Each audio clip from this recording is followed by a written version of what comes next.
What's good, everybody? It's your brother Mad Black, the most dangerous and the most toxic black man on the internet.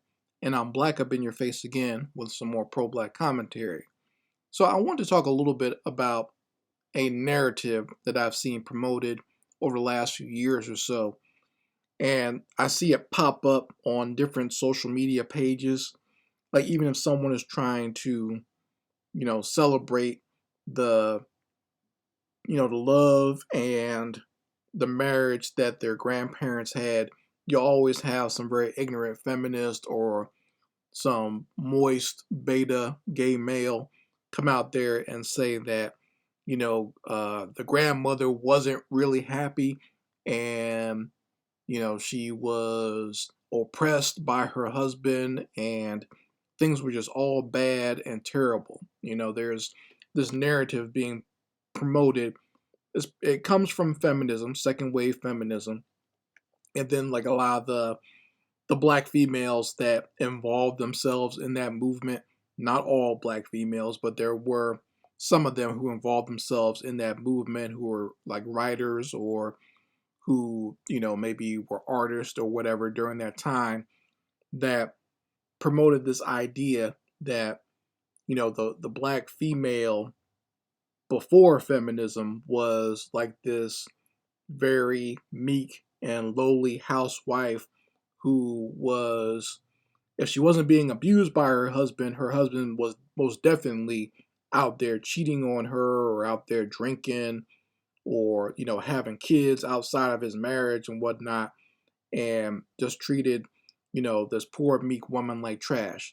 Basically, they have painted this idea that every black relationship before the feminist movement was like the color purple, right? The evil, mean old mister who was verbally, sexually, and physically abusive to his wife Celie, and Celie was just like this little meek black woman who just was, browbeat 24/7, and she had to raise Mister's terrible children, and just all this stuff, right? And the way that this narrative has kind of been pushed on black women, it seeped into the culture to the point where now it's being regurgitated on social media over and over again, to the point where now you'll have young girls who never even saw that type of relationship, right? But they're taking what they saw from TV and what they heard from other feminists and basically saying like, yeah, my grandma was never happy either. My grandma was, at home cooking and cleaning and taking care of kids while my grandfather was out there and granddad had a family across town, knowing damn well that's not even true about what happened in your family. I'm not saying that that didn't happen. I'm not saying that there were no men who were abusive.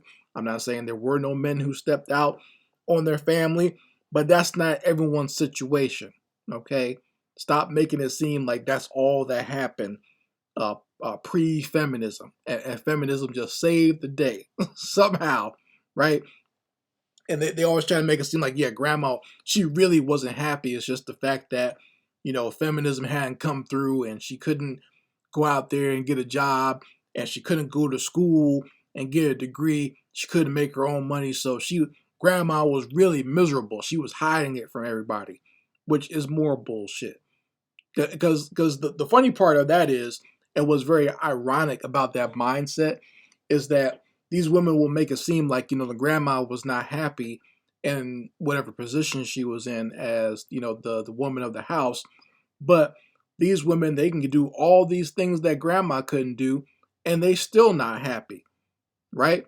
These chicks, they got degrees. They can have whatever job they want. They can get whatever useless social science degree they could ever want. They can speak up, do whatever they want, walk around with their titties out, do slut walks.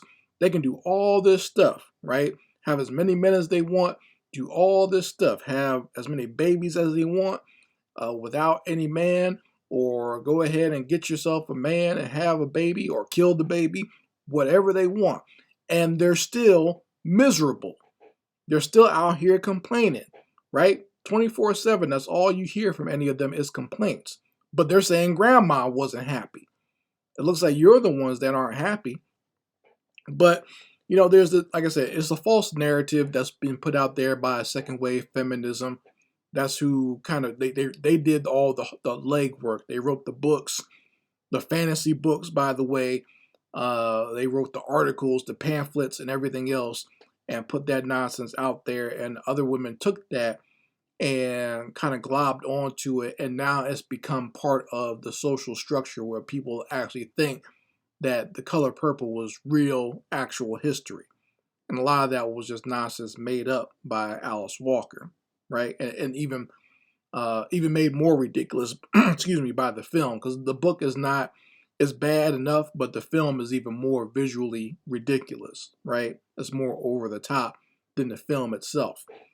But you know, uh, I understand that a lot of that stuff was propaganda, and a lot of that stuff was not necessarily true. But even so, like looking back at my own family, like just using that as an example, I can tell you that a lot of that feminist rhetoric is nonsense. All right.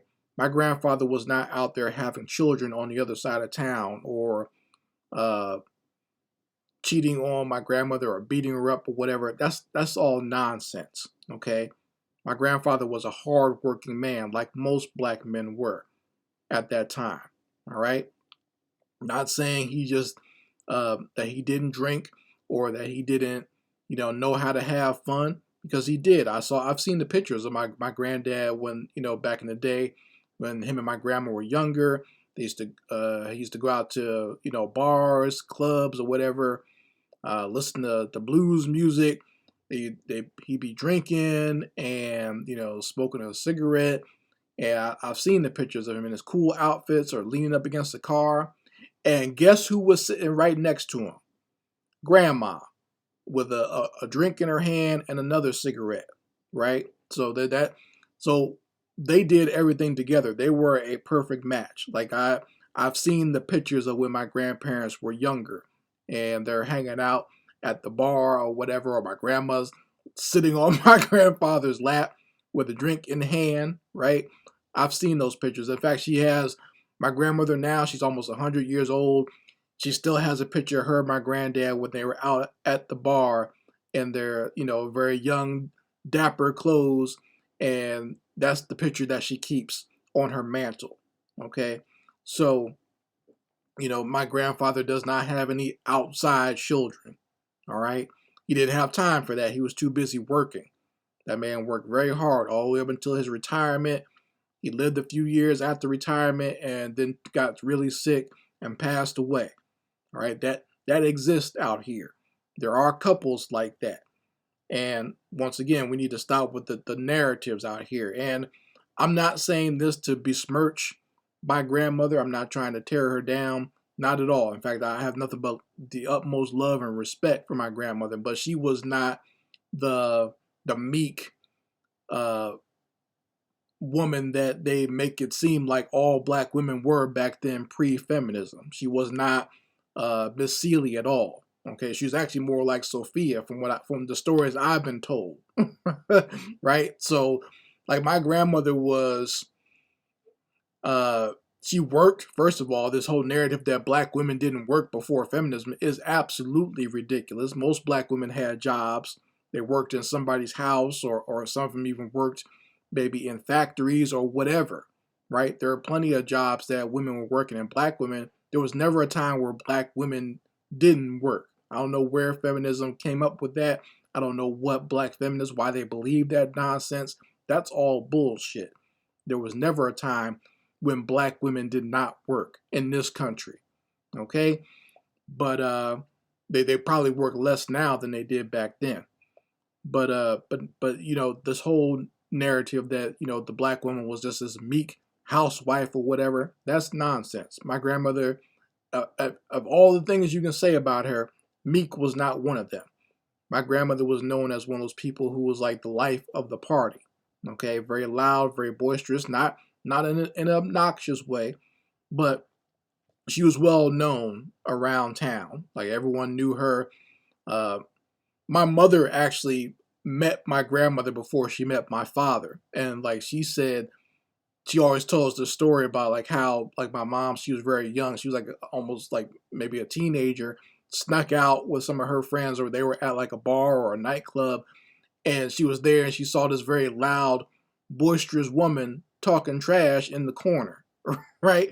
And that was my grandmother. So that's so my mom always tells me, she's like, before I even met your father, I met his mom, and I I was a little nervous getting into this family, right? So my grandmother was not this, sitting back meek woman. In fact, my grandfather was more the quiet one, right? But that does not mean that my grandmother was disrespectful to him or browbeat him or anything. Quite the opposite. She showed him nothing but the utmost respect. In fact, he was the only one who could make her be quiet, right? He was the only one who, when his voice was being spoken, she would not, interrupt him. And there was no abuse there, okay? I lived with them when I was a child, and my cousin lived with them when she was a child. My cousin's 10 years older than me. There was no abuse there, no physical abuse, no verbal abuse, none of that. My grandparents loved each other. My grandmother held my grandfather's hand on his deathbed. He died in a hospice, like they had built like a little hospice at the house. Okay, there was nothing but love and respect there. My grandmother still gets sad about him when after he passed away, right? And but I'm letting you know that's not unique. There are tons of relationships out there like that. This whole narrative built by second wave feminism that the black woman was just this meek, abused, and subjugated housewife until feminism showed up, and now everyone's living in happy fantasy land is bullshit. Okay? Because once again, you feminists out there, you got everything you asked for, everything you could have always wanted. Once again, you don't have to have the kids. You can have the kids. You get child support. You get all these government set asides. You get everything. You can have jobs, get degrees, all that stuff. And still miserable and still unhappy.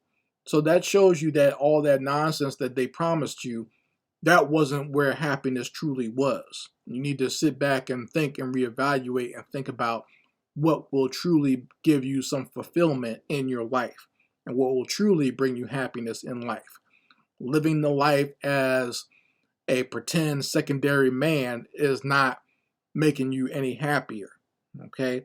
So, you folks let me know how you feel about it in the comments section. You can let me know any stories about your own grandparents if you want to.